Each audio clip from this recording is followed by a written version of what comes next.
When I tell people I'm left-handed, they just nod. No questions, no raised eyebrows.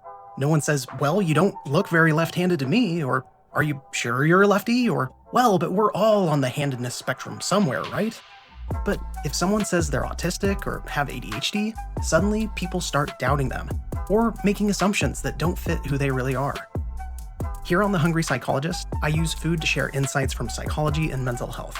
Today, I'm making some family recipe breadsticks while I explain how culture shapes the way we see difference, and why that matters for people who are neurodivergent. Do you know what the Latin word for left is? Sinister. For centuries, left-handedness was seen as a bad omen, a sign of demonic influence, even a kind of deformity or defect.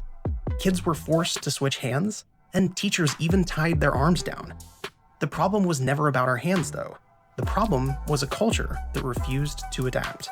The same thing happens with neurodivergence. Autism, ADHD, dyslexia. These aren't defects in the human design. They're naturally occurring differences in wiring, just like left-handedness. But when the world is built for the neurotypical majority, difference gets mislabeled as deficit. It's like giving a left-handed kid right-handed scissors and then grading them on how well they can cut. They don't fail because of their hands. They fail because the tools weren't made for them. Think of an autistic kid sitting in a classroom while the lights buzz and the chatter never stops. It's not that their brain is failing, it's the environment is overwhelming them. Or an adult with ADHD stuck in a cubicle that demands stillness, while their focus depends on movement.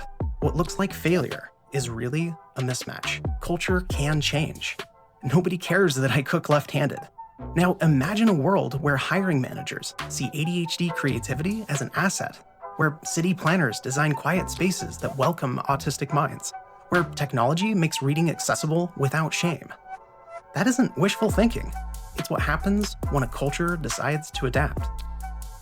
So if you're ever feeling like the world wasn't built for you, you're probably right. But that doesn't mean you're broken. It means the world has more building to do. Stay hungry, my friends.